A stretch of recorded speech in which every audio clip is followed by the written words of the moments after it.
So let's put it all together. What would we do to start? We would start by visualizing where the top of the apple is, where the bottom of it is, where the side is, what is this proportion, we're going to measure it. We're going to look at how this line cuts through the apple and where it does, and where does it go to. We're going to look at the axis of the apple. We're going to look at the contour, the cross contour. A lot of that can be revealed, the cross contour, by the break of shadow in this case. We can see that break of shadow working its way around. We can see how that shadow now attaches itself to the floor as we did earlier. So even this cast shadow shape is again working like we expected it to. We're going to look at things like, if I took this cast shadow shape again, where do I see it? On the left and the right. But if I take this cast shadow shape and I draw it like this, and I come around, why would I want to stop it right here in the corner? Why not draw it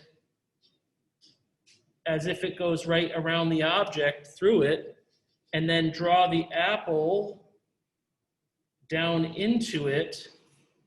And what we want to do is look at, like, for instance, this measurement and compare it to that measurement there as we're drawing. So these are all things I'm going to do as I'm looking at the apple. I'm going to do them naturally. And as I start to draw, it's going to be a process of marking, proportion, center of the apple, horizon line, the ellipse of the cast shadow, the basic shape of the apple. We're using a process of drawing, what we call gesture, in order to just basically map out the overall form. Then we can, remember, axes and counter axes.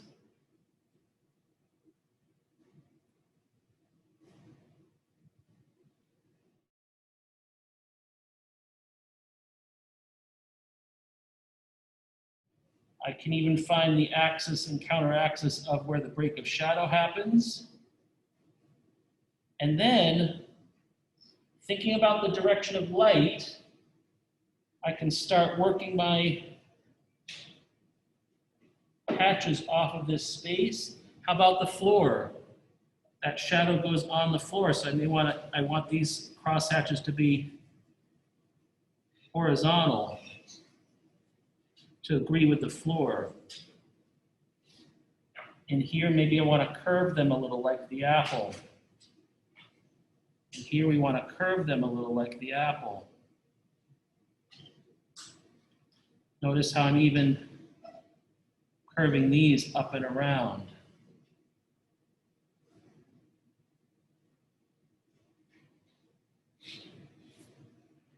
Across, what's happening to this area here? That's a slight shadow on that area. So I'm going to use the open hand and the wrist to drift a hat shadow over there. To drift one on this side. I want these to be nice and flat and straight.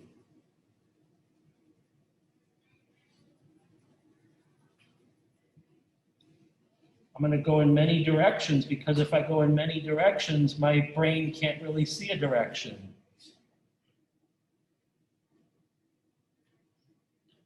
When it comes to the apple itself, I'm going to enhance the core of the shadow by going over it and over it with more cross-hatching. But notice what I'm doing with my cross-hatching. I'm curving them. I may want to take the whole paper and rotate it so that my drawing hand feels more natural to make the curves in this area of hatching that I want to do. We want the light to feel like it's hitting down here a little bit. So we first can start with some tone and then build some more tone into it.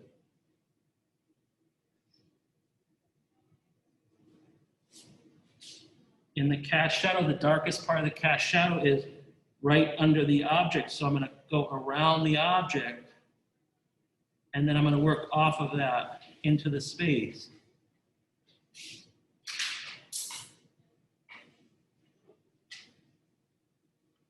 And so I think you can see, I'm not going to go much further, but if I did, I could make this a very realistic drawing of this very simple little setup, right?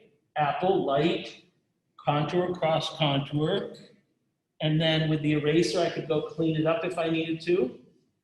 And I could continue to use drawing. Now, I haven't even used the eraser, but I've actually cleaned it up quite a bit without the eraser, just by going in and enhancing these edges.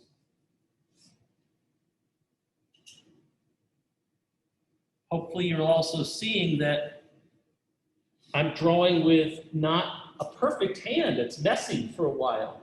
Let it be messy, because you're going to slowly build your detail as you continue moving through. And again, I could darken this area. I could do all sorts of things to the drawing in continuous fashion, but my brain is constantly thinking about all those things we've put together so far. Axis, counter-axis, apex, contour, cross contour, and how that creates body and form, all the way into plane. If I'm working hatches over here, I might turn them this way. If I want to get to the middle, I might want to turn them this way. By the time I'm over here, I want to turn them this way. And at the very edge of the form, I want to turn them around that edge. All of this goes together to eventually build a drawing. I mean, I think it's that simple in a way, but it isn't simple. It's hard to do. What do we mean by mark making when we talk about the difference between crosshatch and mark making? A crosshatch is a mark. In fact, everything we do in a drawing is a mark.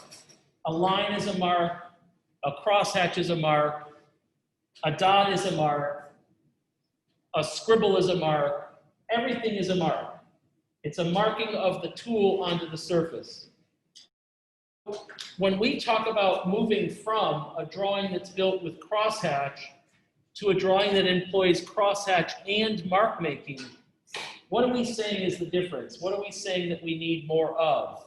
If I said the word variety, if I have a lot of different crosshatches, does it start to feel like a drawing that has many marks? So if I say to you that I want you to build a drawing where crosshatching can be some of the marks, but I want you to build a drawing that has a multitude of mark making, what we're looking for are differences. So ones that go this direction, ones that go this direction, darker ones, lighter ones, tiny ones, very tiny ones, lines that wiggle, lines that squiggle, lines that curl, lines that start straight and curl, sweeps, arcs. So ultimately, how many shapes can you make with your handwork would be the question. If I go in and spend time stippling in the apple, I'm going to give the apple a feeling that it has minute detail, surface texture.